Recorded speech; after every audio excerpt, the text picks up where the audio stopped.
Bagaimana caranya kita bisa melatih otak kreatif kita? Ada 3 langkah praktis yang teman-teman bisa lakukan. Yang pertama adalah bawa diri kita pada hal-hal yang itu nggak biasa. Pergilah ke satu tempat yang kita nggak pernah pergi ke sana. Lakukan sesuatu yang sebelumnya kita belum pernah lakukan. Gaul sama orang-orang yang itu di luar dari lingkaran pergaulan kita.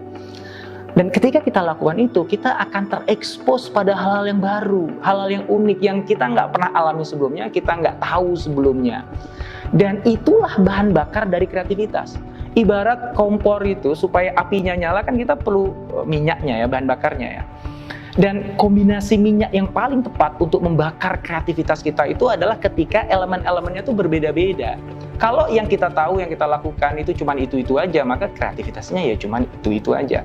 Maka kita perlu nih stimuli yang beraneka ragam, dan itu hanya bisa Anda dapatkan kalau Anda terekspos pada hal yang baru yang belum pernah Anda lakukan atau alami sebelumnya. Ya. Yang kedua adalah read and reflect. Anda memang harus banyak baca dengan topik yang beragam. Jangan cuma topiknya itu-itu aja. Dari media yang juga beragam. Nah, untungnya sekarang udah banyak aplikasi yang bisa kita pakai untuk bisa curating ya, mencari, memilihkan artikel-artikel, video-video yang itu memang sesuai dengan minat kita dan itu berada di banyak media yang berbeda.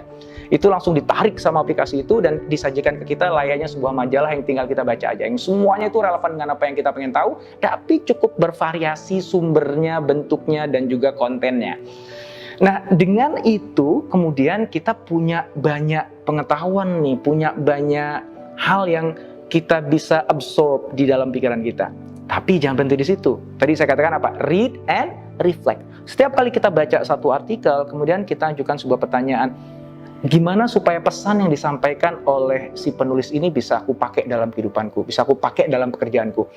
Bisa kita baca artikel yang lain lagi, terus kita ajukan pertanyaan, gimana apa yang disampaikan oleh artikel kedua ini dengan artikel pertama ini bisa aku kawinkan ya, supaya akhirnya aku bisa come up dengan a better solutions for my problem, for my work. Ya. Nah, exercise seperti itu, baca, reflect, itu yang akan melatih otak kreatif kita.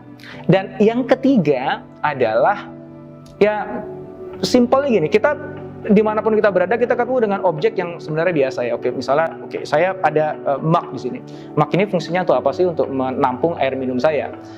Ajukan pertanyaan, apa yang bisa aku lakukan dengan mug ini selain menampung air minum saya? Oh, saya bisa gunakan ini sebagai tempat pensil. Oh, saya bisa gunakan ini sebagai pot bunga gitu. Apapun itu, ya. Nggak penting apa jawaban dari pertanyaan itu. Yang lebih penting adalah disiplin mengajukan pertanyaan itu. Karena semakin sering kita ngelihat objek, kemudian kita nanya pada diri sendiri, itu bisa gua apain ya selain untuk itu ya? Ini bisa gua apain lagi nih ya? Gitu. Itu akan melatih otak kita, memaksa otak kita yang otak kreatifnya untuk bekerja. Dan semakin sering otak kreatif ini bekerja, dipaksa bekerja, dipancing bekerja, semakin hebat pula nanti kerjanya. Ya? Nah, itulah dia 3 langkah praktis yang bisa Anda lakukan untuk melatih otak kreatif Anda. Yang pertama apa? Bawa diri Anda pada hal-hal yang Anda nggak biasa. Yang kedua adalah baca, kemudian refleksikan apa yang Anda baca itu dengan kehidupan atau pekerjaan Anda. Dan terakhir, ambil objek apapun itu, kemudian ajukan pertanyaan, ini bisa aku pakai untuk hal lain apa? Nah, kalau Anda lakukan ketiganya, maka niscaya otak Anda akan semakin kreatif. Insya Allah.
Eka bahaya ta, eka bahaya ta, eka bahaya ta, eka bahaya ta.